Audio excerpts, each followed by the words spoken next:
Écoutez, nous avons été parfaitement clairs depuis le départ. Jamais il n'y aura de connivence avec l'extrême droite. Voilà, tout nous sépare comme socialistes et comme républicains. Ils ne voteront pas leur motion de censure. Écoutez, nous on ne change pas d'avis comme de chemise, contrairement à Madame Le Pen.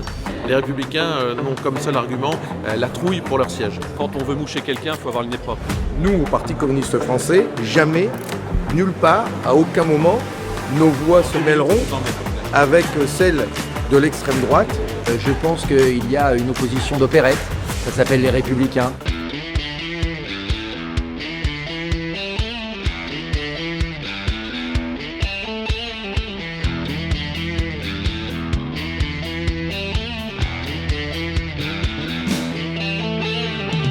Salut à tous, j'espère que vous allez bien. Sous les radars, épisode 4, c'est parti. Alors avant de commencer cette vidéo, un petit rappel, abonnez-vous à la chaîne et n'oubliez pas d'activer la petite cloche juste à côté.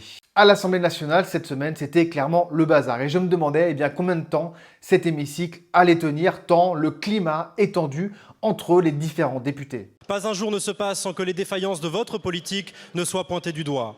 Quoi que vous disiez, l'insécurité est grandissante. Vous avez, je l'ai déjà dit, la matraque magique. Vous répétez la même chose. Au fond, il flotte dans notre époque un parfum qui n'a pas le goût sucré des Alizés, mesdames et messieurs les députés du Rassemblement national, mais il a l'odeur nauséabonde de 1938. Ce week-end, une nouvelle étape a été franchie. Des groupuscules néo-nazis, issus de la dissolution des générations identitaires, ont manifesté à Rennes, Lyon et Paris, les amis de l'extrême droite, en poussant des cris racistes. Silence de votre part, monsieur le ministre. Où est le soi-disant rempart Emmanuel Macron, un rempart de pacotille qui n'a rien trouvé de mieux que de se vautrer en Italie pour saluer la dirigeante fasciste Giuseppe Meloni. Monsieur le député, nous qui avons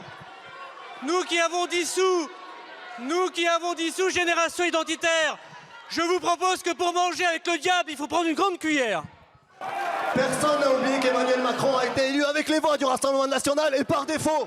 Alors que s'est-il passé cette semaine à l'Assemblée nationale? Vous le savez, ces derniers jours, c'était le budget qui était discuté au sein de l'hémicycle. Sauf que Emmanuel Macron, n'ayant pas de majorité absolue dans l'hémicycle, il a dû dégainer le 49.3 pour faire passer en force le budget.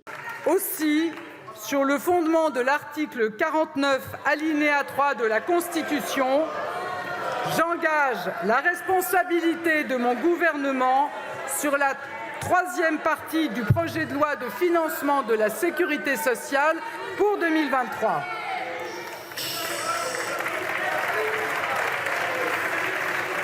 Et cela, bien sûr, n'a pas plu aux oppositions qui ont décidé de déposer 3 motions de censure du RN à la NUPES. Un petit rappel pour vous dire que la motion de censure, c'est le seul outil dont disposent les députés pour faire capoter un 49.3.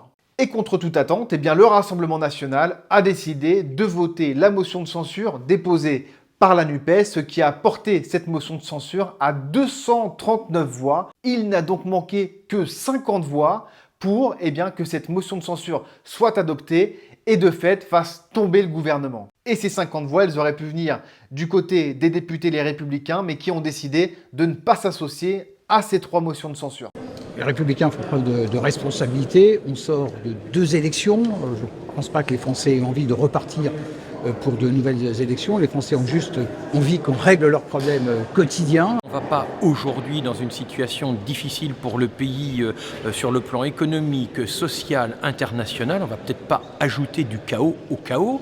Ça ne fait que 4 mois que les élections législatives se sont passées. Et moi, je n'ai pas envie d'avoir un bazar organisé comme c'est le cas, par exemple, au Royaume-Uni en ce moment. Alors vous l'imaginez bien, du côté du Rassemblement national, on estime maintenant que les Républicains jouent clairement le jeu du gouvernement et soutiennent indirectement la politique d'Emmanuel Macron.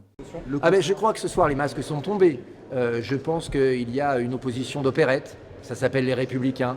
Je pense qu'ils sont morts de trouille, pour être honnête avec vous, sur une dissolution possible. Ils ont peur de finir à 3-4 députés sur les bancs de cette Assemblée et qu'ils ont préféré un intérêt corporatiste ou personnelle à l'intérêt général. C'est dommage, mais je ne crois pas qu'il mérite le terme d'opposition ce soir.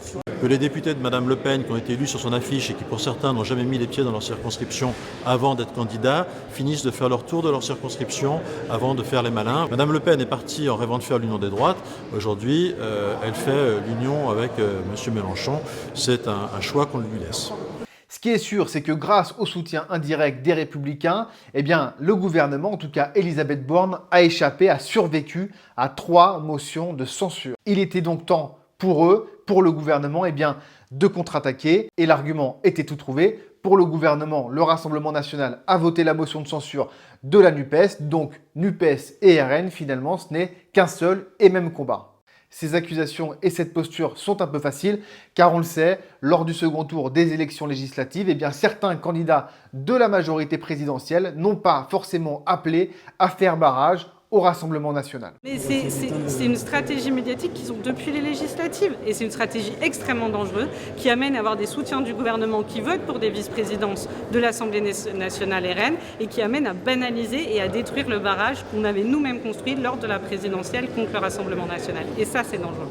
Alors quel est l'enseignement de cette histoire? Eh bien tout simplement que ce sont les Républicains qui ont le pouvoir de faire tomber le gouvernement. Car s'ils déposaient une motion de censure, elle serait signée par la NUPES, mais aussi par le Rassemblement national. Alors les Républicains à droite nous expliquent qu'ils n'auraient aucun problème à déposer une motion de censure si l'état du pays le requiert, sauf que dans les faits c'est beaucoup plus compliqué que ça, car s'ils déposent une motion de censure signée par le RN et par la NUPES, et bien dans ce cas-là, Emmanuel Macron l'a dit, il dissoudra l'Assemblée. Cela impliquerait, cela convoquerait même de nouvelles élections législatives. Aujourd'hui, les députés républicains sont 62. Rien ne dit qu'en cas de nouvelles élections, ces 62 députés retrouveraient leur siège. Voilà, j'espère que cette vidéo vous a plu. N'hésitez pas à laisser vos commentaires, mais surtout, n'hésitez pas à vous abonner à la chaîne. On se retrouve la semaine prochaine. Ciao!